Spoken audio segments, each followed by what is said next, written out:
International Economic Policy Coordination at the G7 and the G20. Updated October 14, 2020. Summary. The Group of 7 G7 and the Group of 20 G20 are informal forums for advancing international economic cooperation and coordination among countries. The G7 dates back to the 1970s and is a small group of industrialized democracies, including Canada, France, Germany, Italy, Japan, the United Kingdom, and the United States. The G20 rose to prominence during the global financial crisis in 2008-2009 and is a broader group including the G7 countries as well as Argentina, Australia, Brazil, China, France, Germany, India, Indonesia, Mexico, Russia, Saudi Arabia, South Africa, South Korea, Turkey, and the European Union (EU). The G7 and G20 leaders generally meet annually at summits, and lower-level officials meet throughout the year.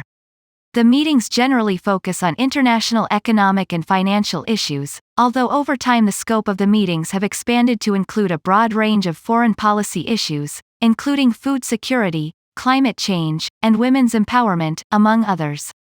Recent policy issues. Changing U.S. role. While the United States has traditionally played a leadership role in forging consensus at the G7 and the G20, the Trump administration has clashed with other members in the forums, particularly over trade and climate change.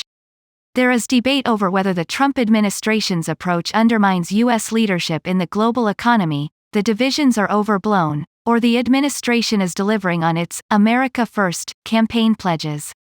COVID-19 pandemic. In 2020, the G7 and the G20 have focused on coordinating the global response to the COVID-19 pandemic, with several emergency virtual meetings convened. The G7 has pledged to do whatever it takes, and the G20 agreed to temporary debt relief measures for low-income countries. Saudi Arabia and the G20 Summit. Chairing the G20 for the first time, Saudi Arabia is holding the November 21-22 summit virtually due to pandemic health-related concerns. Some analysts concerned about Saudi Arabia's human rights practices have called for a boycott of the summit, although such proposals have not gained traction. G7 Summit Logistics. The United States is chairing the G7 in 2020. After the Trump administration faced pushback about its initial plan to host the summit at the Trump National Doral Miami, the administration switched the summit site to Camp David. Due to the pandemic, however, the summit, originally scheduled for June, has been postponed until November. Proposals to expand the G7 membership. The Trump administration has proposed adding Australia, India, South Korea, and Russia to form the G11. Expanding the G7 requires unanimous consent among members, but other countries in particular are opposed to readmitting Russia while it still occupies Crimea. Role of Congress. Congress can exercise oversight over the administration's participation in the G7 and G20 through legislation, hearings, and reporting requirements. In the 116th Congress, a range of bills were introduced pertaining to the G7 and the G20, including bills to prohibit the use of federal funds for any purpose relating to the 2020 G7 Summit and the Trump National Doral Miami, H.R. 4744. S. 2654, prohibit the authorization of federal funds to facilitate Russian participation in the G7, H.R. 4721, and support U.S. leadership at the G7 and G20 in responding to the COVID-19 pandemic, S. 3669. Contents. Introduction. 1. Development and evolution of the G7 and the G20. 2. 1970s to 1990s. Advanced economies dominate financial discussions. 2. 1990s-2008, emerging economies gain greater influence. 3. 2008 present, emerging economies get a seat at the table. 4. G7 and G20 operations. 5. Frequency of meetings. 5. U.S. representation. 5. Location of meetings and attendees. 5. Agreements. 6. Recent policy issues and debates. 8.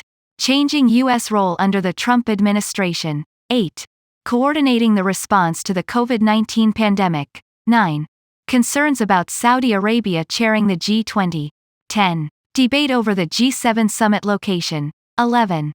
Proposals to expand the G7 membership. 11. Role of Congress and potential policy questions. 12. Figures. Figure 1 G7 and G20 members. 1. Figure 2 G7 and emerging markets. Weight in the global economy. 3. Figure 3 G7 and G20 snapshot. 4. Figure 4 chairs of the G7 and the G20. 6. Contacts. Author information. 13. Figure 1. G7 and G20 members. Introduction. The Group of 7 G7 and Group of 20 G20 are forums for international economic and foreign policy coordination. The G7 and G20 both hold annual meetings among country leaders, summits, as well as meetings among lower-level officials throughout the year.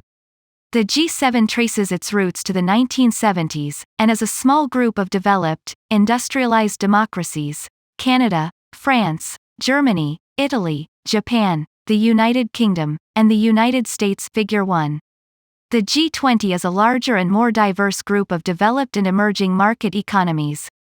The G20 includes the G7 members in Argentina, Australia, Brazil, China, India, Indonesia, Mexico, Russia, Saudi Arabia, South Africa, South Korea, Turkey, and the European Union (EU). Figure 1.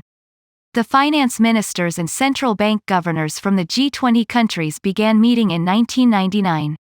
The G20 rose to prominence during the global financial crisis of 2008-2009, when G20 leaders began meeting.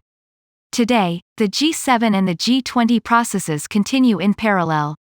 The forums began convening to coordinate international economic policies, but discussions have broadened over the years to include a range of foreign policy issues. The United States has traditionally been a leader in the G7 and the G20, but President Trump's positions on trade and climate change have created unusual divisions between the United States and some other G7 and G20 members. The chair of the G7 and the G20 rotates on an annual basis. The United States is chairing the G7 in 2020. The annual summit, originally scheduled for June, has been postponed due to the COVID-19 pandemic. Saudi Arabia is chairing the G20 for the first time, and the summit scheduled for November 21 to 22 will now be held virtually.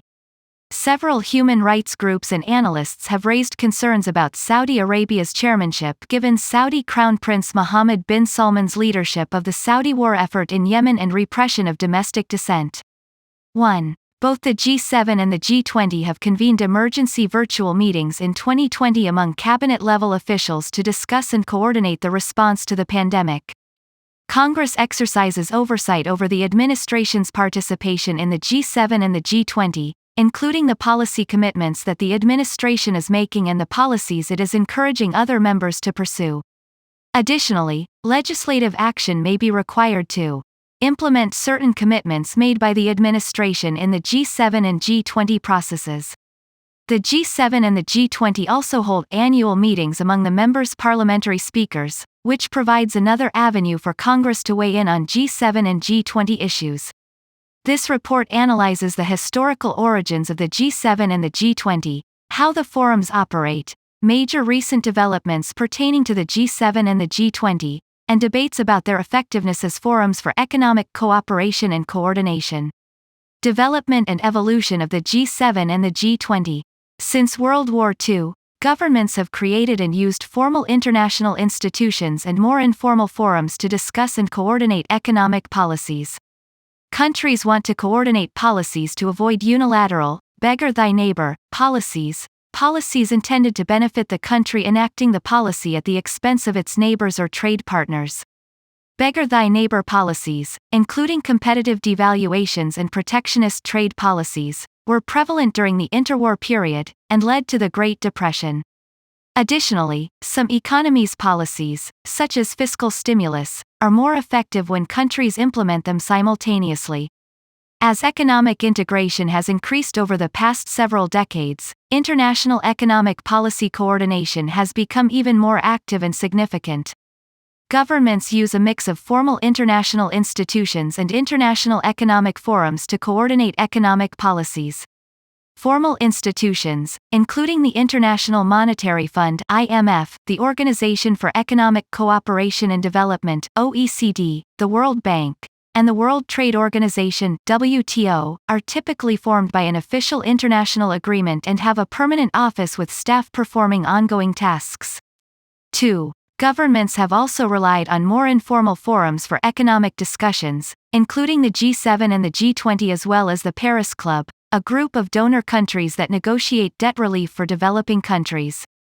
3. These economic forums do not have formal rules or a permanent staff. The roots of the G7 trace back to the 1970s. The G20 rose in prominence during the global financial crisis of 2008-2009. 1970s to 1990s, advanced economies dominate financial discussions. In the mid-1970s, leaders from a group of 5 developed countries, France, Germany, Japan, the United Kingdom, and the United States, began meeting annually to discuss international economic challenges, including the oil shocks and the collapse of the Bretton Woods system of fixed exchange rates. This group, called the Group of Five (G5), was broadened to include Canada and Italy, and the G7 formally superseded the G5 in the mid-1980s. The G7 focused on macroeconomic policies, including exchange rates, balance of payments, globalization, trade, and economic relations with developing countries. Meetings among finance ministers and central bank governors typically preceded the annual summits. Over time, the G7's focus on macroeconomic policies expanded to include a variety of other global and transnational issues, including the environment, crime, drugs, AIDS, and terrorism. In 1998, Russia joined, creating the Group of 8 (G8).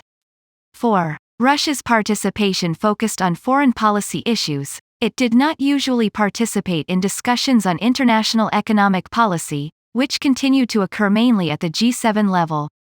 Figure 2. G7 and emerging markets. Weight in the global economy. 1990s-2008, emerging economies gain greater influence.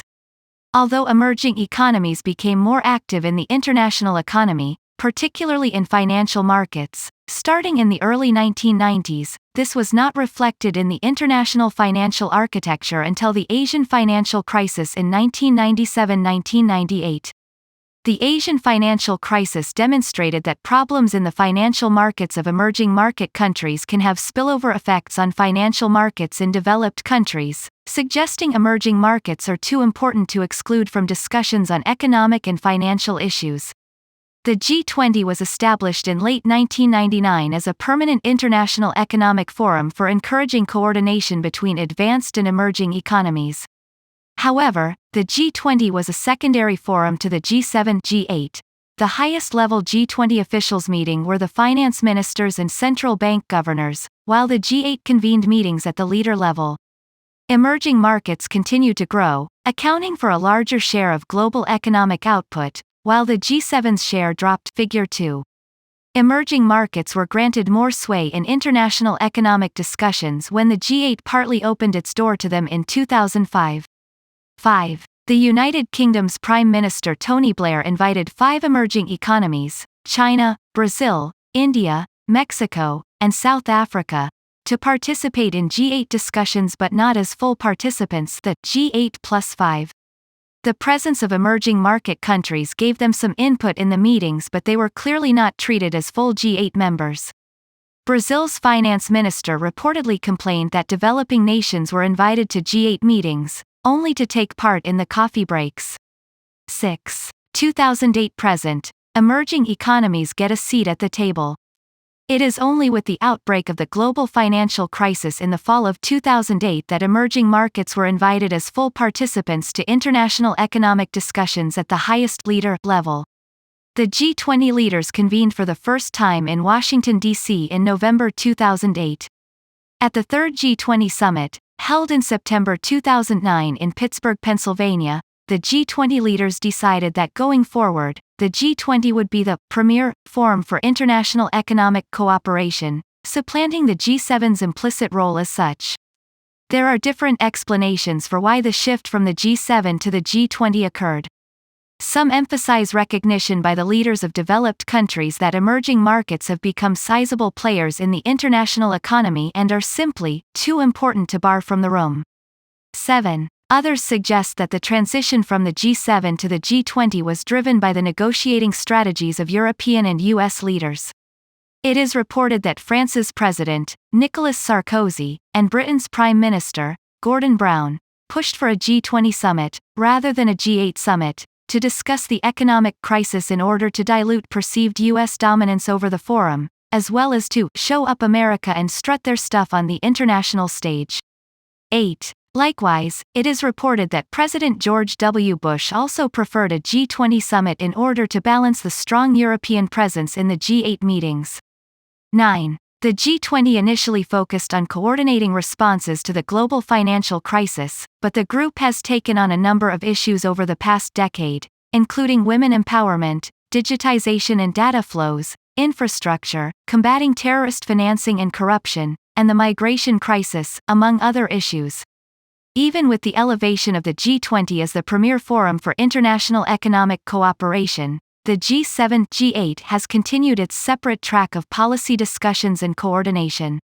Its staying power has been attributed to diplomatic inertia, easier ability to reach consensus, a loss of the G20's momentum after the global financial crisis, and more like-minded economic governance and economies.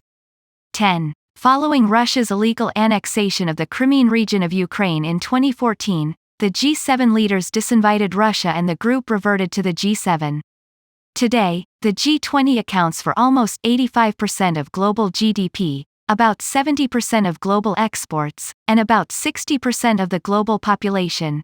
The G7 in contrast accounts for less than half of the global GDP, about a third of global exports, and 10% of the global population. Figure 3. Figure 3. G7 and G20 snapshot. G7 and G20 operations. Frequency of meetings. The G7 and G20 meetings among heads of state, or summits, are the focal points of the discussions. G7 and G20 summits are generally held annually. Various lower-level officials meet frequently before the summits to begin negotiations and after the summits to discuss the logistical and technical details of implementing the agreements announced at the summits. In particular, the finance ministers and central bank governors meet multiple times per year, and foreign affairs ministers generally meet once per year. Other G7 and G20 cabinet-level officials convene regularly at the request of country leaders but not always on an annual basis. For example, meetings have occurred among G7 and/or G20 ministers responsible for agriculture, education, energy, environment, health, labor and employment, digitalization, tourism, transportation, and trade. There are also meetings among the leaders' personal representatives, known as Sherpas. 11. The G7 and G20 also hold annual parliamentary speakers' summits as part of wider efforts to bring a parliamentary dimension to global governance. The G20 chair also at times convenes meetings among businesses, think tanks, and civil society groups from the member countries to gain their perspectives and form the G20 work. Overall, the G7 and G20 process has led to the creation of a complex set of interactions among many different levels of government officials. Some argue that the high frequency of interactions is conducive to forming open communication channels, while others argue that the G7 and G20 processes have created undue administrative burden on the national agencies tasked with implementing and managing their country's participation in multilateral forums. U.S. representation. Within the U.S. government, the Department of the Treasury is the lead agency in coordinating U.S. participation in the G7 and G20 processes. However, the G7 and G20 works on a variety of issues, and the Department of the Treasury works closely with other U.S. agencies, including the Federal Reserve, the State Department, the U.S. Agency for International Development, and the Department of Energy. The White House, particularly through the National Security Council and the U.S. Trade Representative, is also heavily involved in the G7 and G20 planning process. Location of meetings and attendees. Unlike formal international institutions, such as the United Nations and the World Bank, the G7 and the G20 do not have a permanent headquarters or staff. Instead, each year, a member country serves as the chair. The chair hosts the meetings and shapes the year's agenda. The chair also establishes a temporary office that is responsible for the group's secretarial, clerical, and administrative affairs, known as the temporary secretariat. The secretariat also coordinates the various meetings for the duration of its term as chair and typically posts details about the meetings and work programs on the forum's website. The chair rotates among members and is selected from a different region each year. Figure 4. The United States has never officially chaired the G20, although the United States did host G20 Summits in 2008 and 2009 during the height of the global financial crisis. In 2021, the United Kingdom will chair the G7 and Italy will chair the G20. Figure 4. Chairs of the G7 and the G20. In addition to the formal G7 and G20 members, some countries attended the G20 summits at the invitation of the chair. Several regional organizations and international organizations also regularly attend the summits. For example, 4 countries, 9 international organizations, and 6 regional organizations are expected to participate in the G20 summit in 2020. 12. Since the 1980s, the EU has been represented in all G7 working sessions, even though it is not a formal member and does not assume the rotating G7 chair. 13. Agreements. All agreements, comments, recommendations, and policy reforms reached by the G7 and G20 ministers, central bankers, and leaders are done so by consensus. There is no formal voting system as in some other international organizations, like the IMF or the World Bank. Participation in the G20 meetings is restricted to members and invited participants and is not open to the public. After each meeting, however, the group publishes the agreements reached among members, typically as communiques or declarations. 14. The forums do not have a way to enforce implementation of the agreements at the national level beyond moral suasion. The G7 and G20 do not have a formal enforcement mechanism and the commitments are non-binding. This contrasts with the World Trade Organization, WTO, for example, which does have formal enforcement mechanisms in place. Major outcomes from the 2019 summits are highlighted in the text box below. Major outcomes from the 2019 summits selected. G7 Summit, Biarritz, France, August 26, 2019. 15. Trade. The G7 reiterated commitments to open and fair world trade, and an overhaul of the World Trade Organization, WTO, with regard to intellectual property protection, dispute settlement, and unfair trade practices. Iran, Libya, and Hong Kong agreed to ensure Iran never acquires nuclear weapons, supported a truce in Libya to lead to a long-term ceasefire, reaffirmed the existence and importance of the Sino-British Joint Declaration of 1984 on Hong Kong, which stipulates the sovereign and administrative arrangement of Hong Kong after 1997. Inequality and climate change. The chair issued statements on G7 discussions about inequality as a significant challenge to global stability and prosperity, as well as on discussions pertaining to climate change in the oceans. Digital issues. The G7 plus Australia, Chile, India, and South Africa made a number of commitments related to digital issues, including rights of freedom of opinion, respect for cross-border data legal frameworks, and to reinforce democracies against cyber threats from foreign hostile interference. G20 Summit, Osaka, Japan, June 28–29, 2019. 16. Global economy. The G20 reaffirmed their commitment to use all policy tools to achieve strong, sustainable, balanced, and inclusive growth. The G20 leaders also noted population aging as a policy issue that will require a number of economic policy actions. Fostering robust global economic growth. The G20 committed to open markets, rapid resolution on excess steel capacity issues, continue efforts underway to address cross-border data flow issues, pursue quality infrastructure, strengthen global financial safety nets, and advance debt transparency by both borrowing countries and creditor countries. Anti-corruption. The G20 committed to continue implementing the G20 Anti-Corruption Action Plan 2019–2021, and intensify efforts to combat foreign bribery, including national laws in all G20 countries for criminalizing foreign bribery. Addressing inequalities. the G20 recognized the importance of promoting a healthy and active aging society that enables workers to participate in the labor market at older ages, while continuing to increase participation of youth, women, and persons with disabilities in economic activities. The countries also reconfirmed their commitments to reducing the gender labor force participation gap by 2025, realizing an inclusive and sustainable world. The G20 members remained resolved to playing a leading role in the timely implementation of the UN Sustainable Development Goals and replenishing resources at the International Development Association, part of the World Bank, and the African Development Fund. They reiterated their commitment to moving towards achieving universal health coverage, according to national contexts and priorities, and improving public health preparedness and response. The statement reflected the division between the United States and the other G20 members of the Paris Agreement on climate change. The Trump administration announced U.S. withdrawal from the agreement in 2017. The G20 also emphasized the importance of shared actions to address the root causes of the migration crisis and response to growing humanitarian needs. Recent policy issues and debates.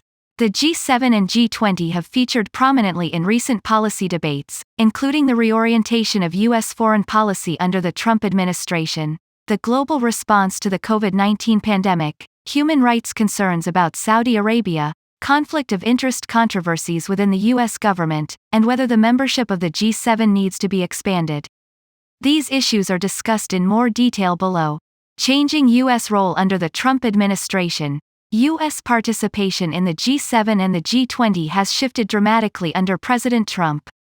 The United States has traditionally been a leader seeking consensus at the G7 and G20, but the Trump administration has clashed with other members in key policy discussions, particularly the G7 and G20's traditional support for free trade and efforts to combat climate change.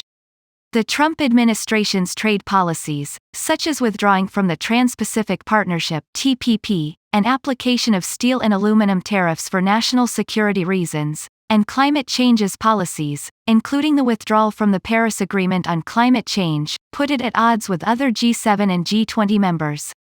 In 2018, President Trump withdrew his initial support for the 8-page G7 communiqué that had been negotiated in the weeks leading up to the summit, an unprecedented action in the forum's 4-decade history.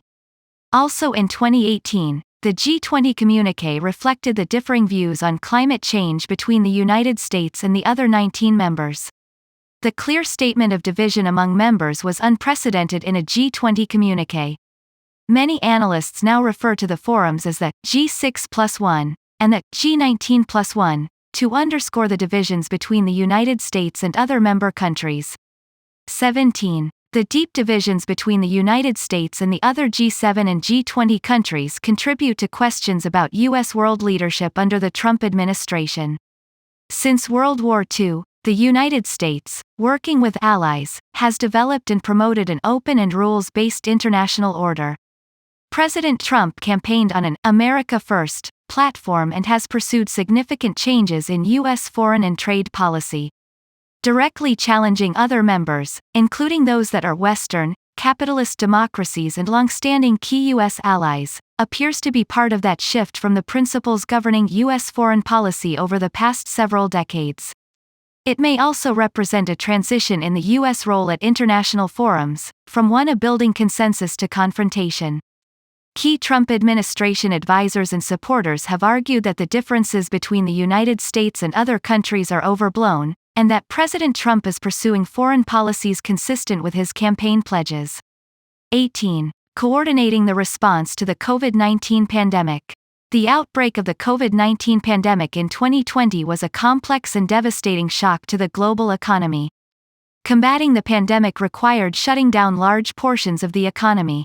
It roiled stock markets, upended oil and other commodity markets, created mass unemployment, disrupted trade, resulted in shortages of food and medical supplies, and threatened the solvency of businesses and governments around the world.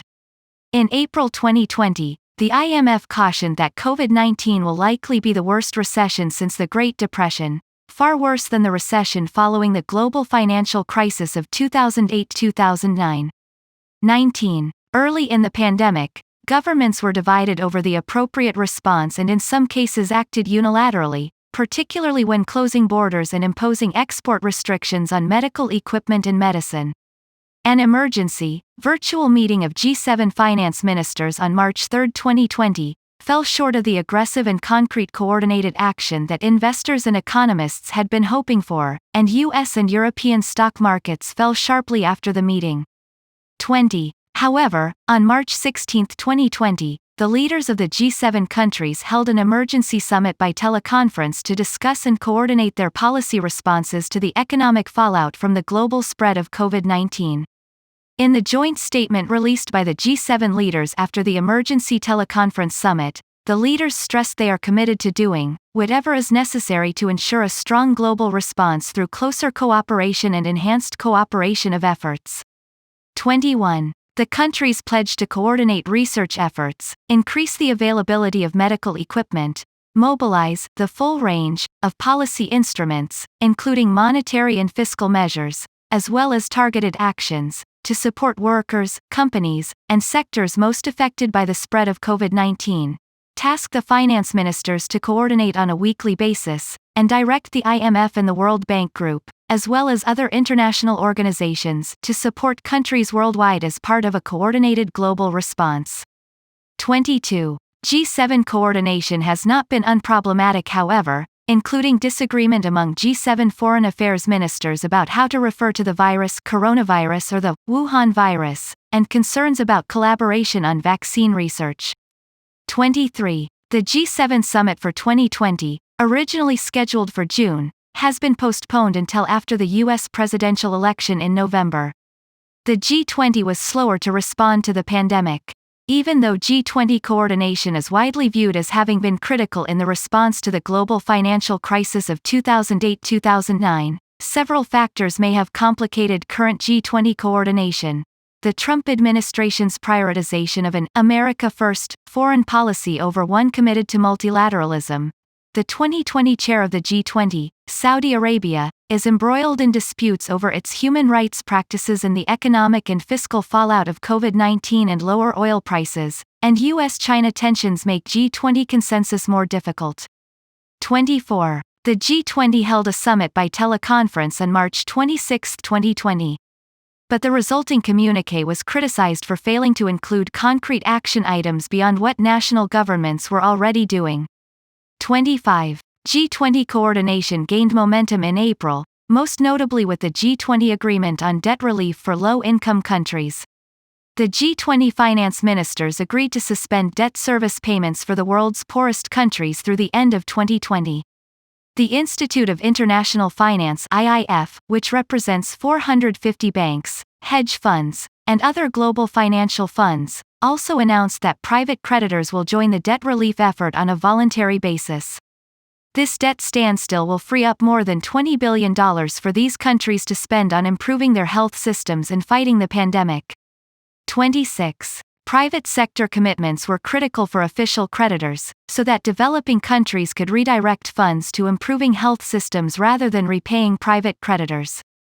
However, implementation of the Debt Service Suspension Initiative, DSSI, has proved complicated. There is debate among creditor governments about what debts should be included in the standstill, and how it can be enforced. In May, the IIF in a letter laid out some of the obstacles facing private sector participation, raising questions about whether private creditors will participate in the debt standstill.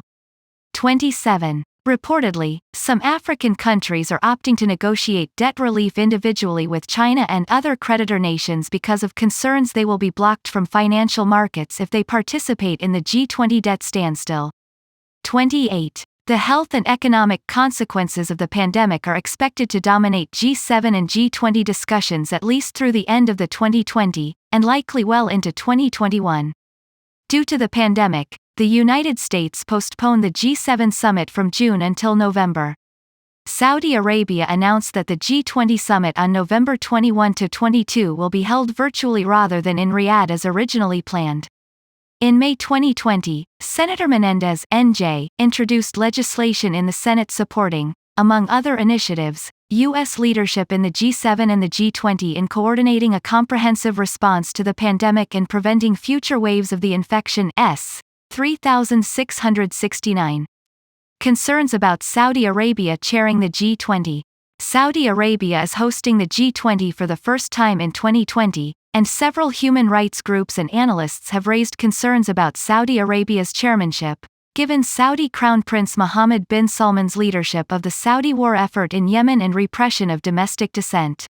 A United Nations expert who investigated the murder of Jamal Khashoggi, a US-based journalist and critic of Saudi Arabia's government who was murdered in the Saudi consulate in Istanbul in 2018, called on world powers to consider relocating the 2020 summit, or boycott the summit altogether. 29. Some policy analysts also have called on leaders to condition their participation in the summit on the release of imprisoned women's rights advocates. 30. Some experts have low expectations for G20 commitments on climate change and women's empowerment, with Saudi Arabia chairing the group, even though these issues have become more prominent at the G20 in recent years. 31. It is not clear that leaders are planning to boycott or condition their participation in the G20 summit, but several mayors, including from New York, Los Angeles, Paris, and London, boycotted Saudi Arabia's Urban 20 U20 summit on September 30 to October 2 in solidarity with political prisoners in Saudi Arabia. 32. Debate over the G7 summit location. The G7 and G20 host countries select the summit's location. Usually hosts choose locations that are remote, scenic, and/or symbolic.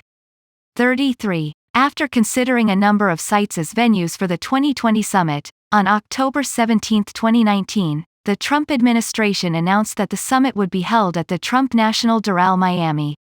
Several U.S. policymakers and watchdog groups raised concerns about conflicts of interest because of the president's opportunity to profit from the summit. 34. On October 18, 2019, Representative Frankel FL21 introduced legislation in the House prohibiting the use of federal funds for any purpose relating to the 2020 G7 summit and the Trump National Doral, Miami, unless the Secret Service certifies to Congress that such an expenditure is necessary to provide required protection. H.R. 4744. Senator Blumenthal CT introduced a companion bill in the Senate, S. 2654. On October 20, 2019, President Trump announced that the G7 summit would instead be held at Camp David, a retreat in Maryland for use by the president. Presidents have used Camp David to host other summits. For example, President Obama hosted the G8 at Camp David in 2012. The 2020 summit has been postponed due to health concerns from the pandemic, as noted above. With the United States chairing the G7 in 2020, Speaker Pelosi CA12 hosted the G7 parliamentary session virtually on October 12, 2020. 35. Proposals to expand the G7 membership. Russia was excluded from the G8 following its illegal annexation of the Crimean region of Ukraine. President Trump has called for Russia to be readmitted to the G7 even though Russia still occupies Crimea. Many members of Congress and other G7 countries oppose reinviting Russia to the G7. 36. In October 2019, Representative Hill, CA25, introduced legislation in the House that would prohibit the authorization of federal funds to facilitate Russian participation in any G7 or reconstituted G8 meetings, H.R. 4721. In May 2020, President Trump called the G7 an outdated group of countries, and suggested that a larger grouping including Australia, India, South Korea, and Russia would serve as a stronger alliance to counter China. 37. The G7 host country can invite other leaders to attend the meetings, but formal membership must be approved by the group. Several G7 countries continue to oppose reinviting Russia into the group, and it is not clear there is traction on otherwise expanding the group. 38. Role of Congress and potential policy questions. Although U.S. participation in the G7 and G20 is conducted through the administration and the executive branch, Congress can exercise oversight of U.S. participation through legislation, hearings, reporting requirements, and public statements. Members of Congress can also issue public statements to articulate their policy differences with administration policies and priorities advanced at the G7 and the G20. Congress has used a mix of these oversight tools in relation to the G7 and the G20 to varying degrees. members in the 116th Congress have introduced a number of bills relating to the G7 and G20. Some members of Congress have also issued public statements that rebut the Trump administration's policies articulated at these international forums. 39. Hearings specifically on the G7 and G20 have been more infrequent. The last such hearing was held by the Senate Foreign Relations Committee in November 2009, the U.S. and the G20, remaking the international economic architecture, with then Treasury Secretary Timothy Geithner. The G7 and G20 Parliamentary Speakers Summits are also opportunities for Congress to weigh in on G7 and G20 issues. Policy questions about the G7 and the G20 that Congress may want to consider include: in 2009, leaders announced that the G20 would be the premier forum for economic cooperation. However, the G7 has continued to meet during the following decade and was quicker to mobilize in response to the COVID-19 pandemic than the G20.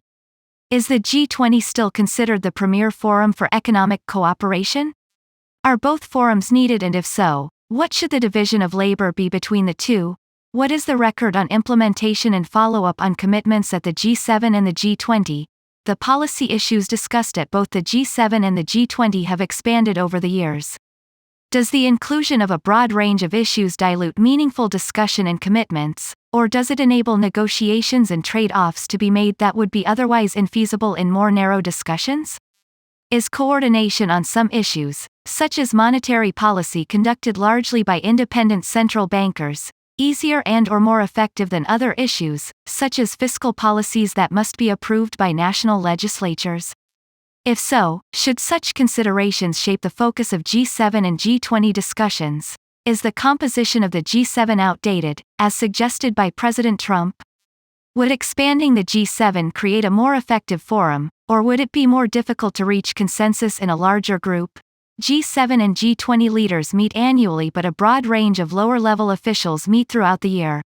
Are meetings throughout the year helpful for facilitating global dialogue, or do they place undue administrative burdens on a range of federal agencies? Do federal agencies need more resources to facilitate their preparations for and participation in G7 and G20 meetings? With summit agendas shifting from one year to the next depending on the host country and current events, is there sufficient follow-through from one G7 or G20 summit to the next? Are countries effectively held accountable through peer pressure to implement their G7 and G20 commitments? Does the Trump administration's approach at the G7 and G20 help further U.S. interests by pushing for debate and discussions, or does it harm U.S. interests by alienating historically key U.S. allies?